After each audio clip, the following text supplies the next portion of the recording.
Hard Times by Charles Dickens. Book the First, Sowing, Chapter 10, Stephen Blackpool. I entertain a weak idea that the English people are as hard-worked as any people upon whom the sun shines. I acknowledge to this ridiculous idiosyncrasy as a reason why I would give them a little more play.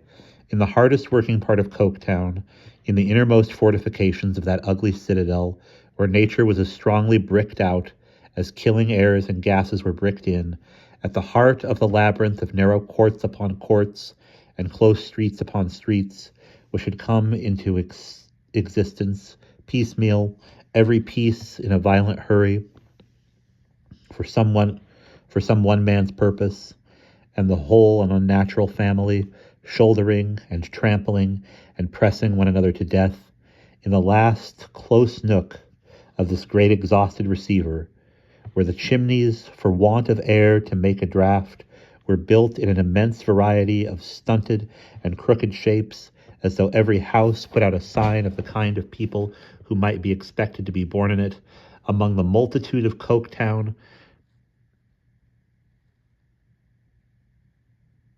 generically called the Hands, a race who would have found more favor with some people if Providence had seen fit to make them only hands, or, like the lower creatures of the seashore, only hands and stomachs, lived a certain Stephen Blackpool, 40 years of age.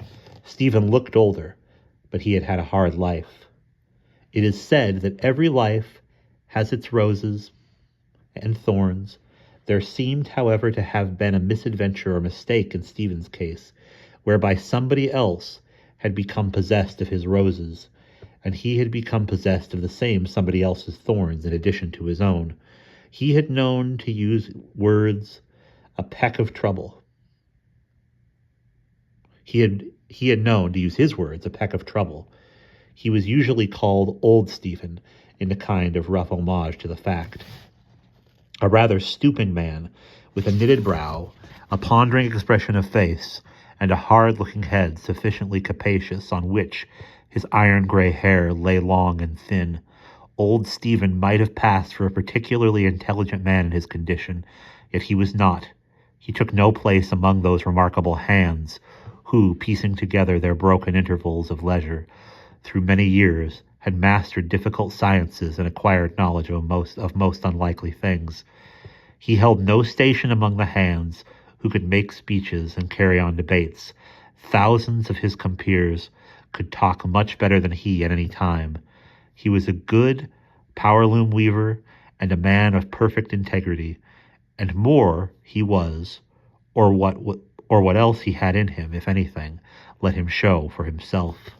The lights in the great factories, which looked, when they were illuminated, like fairy palaces, or the travelers' express train said so, were all extinguished, and the bells had rung for knocking off for the night, and had ceased again, and the hands, men and women, boy and girl, were clattering home. Old Stephen was standing in the street, with the old sensation upon him, which the stoppage of the machinery always produced, the sensation of having worked and stopped in his own head. Yet I don't see Rachel still, said he. It was a wet night, and many groups of young women passed him, with their shawls drawn over their bare heads and held close under their chins to keep the rain out. He knew Rachel well, for a glance at any one of these groups was sufficient to show him that she was not there. At last, there were no more to come, and then he turned away, saying in a tone of disappointment, "Why, then I have missed her." But he had not gone the length of 3 streets when he saw another of the shawled figures in advance of him, at which he looked so keenly that perhaps its mere shadow, indistinctly reflected on the wet pavement, if he could have seen it without the figure itself moving along from lamp to lamp, brightening and fading as it went, would have been enough to tell him who was there. Making his pace at once quicker and much softer, he darted on until he was very near this figure, then fell into his former walk and called, "Rachel!" She turned, being then in the brightness of a lamp, and raising her hood a little, showed a quiet oval face, dark and rather delicate, irradiated by a pair of very gentle eyes, and further set off by the perfect order of her shining black hair. It was not a face in its first bloom. She was a woman 35 of age. "Oh, lad, 'tis thou!" When she had said this, with a smile which would have been quite expressed, though nothing of her had been seen but the pleasant eyes, she replaced her hood again, and they went on together. "I thought thou wast behind me, Rachel." "No." "Early tonight, lass." "Times I'm a little early, Stephen. Times a little late. I've never to be counted on going home." "Nor going t'other way, neither, 'tis seems to me, Rachel." "No, Stephen." He looked at her with some disappointment in his face, but with a respectful and patient conviction that she must be right in whatever she did. The expression was not lost upon her. She laid her hand lightly on his arm a moment, as if to thank him for it.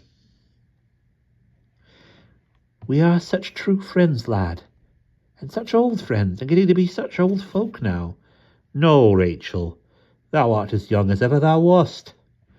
"One of us would be puzzled how to get old, Stephen, without t'other getting so too, both being alive," she answered, laughing. "But anyways, we're such old friends, and to hide a word of honest truth for one another would be a sin and a pity. 'Tis better not to walk too much together. Times, yes, 'twould be hard indeed if 'twas not to be at all," she said with a cheerfulness she sought to communicate to him. "'Tis hard anyways, Rachel. Try to think not, and 'twill seem better. I've tried a long time, and 'tan't got any better. But thou art right. 'Tmight make folk talk, even of thee. Thou hast been that to me, Rachel, though so many year thou hast done me so much good, and heartened of me in that cheering way, that thy word is law to me. Ah, lass, and a bright good law, better than some real ones. Never fret about them, Stephen," she answered quickly, and not without an anxious glance at his face.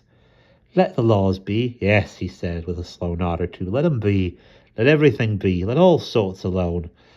'Tis a muddle, and that's all." "Always a muddle," said Rachel, with another gentle touch upon his arm, as if to recall him out of the thoughtfulness in which he was biting the long ends of his loose neckerchief as he walked along. The touch had its instantaneous effect. He let them fall, turned a smiling face upon her, and said, as he broke into a good-humoured laugh, "Ah, Rachel, lass, all is a muddle. That's where I stick.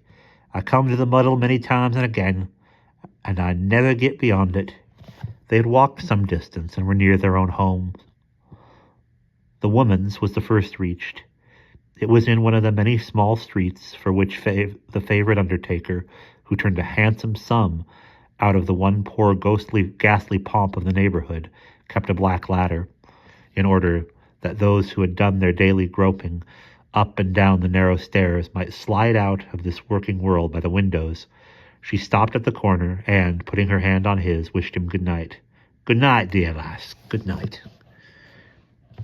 She went with her neat figure and her sober womanly step down the dark street, and he stood looking after her until she turned into one of the small houses.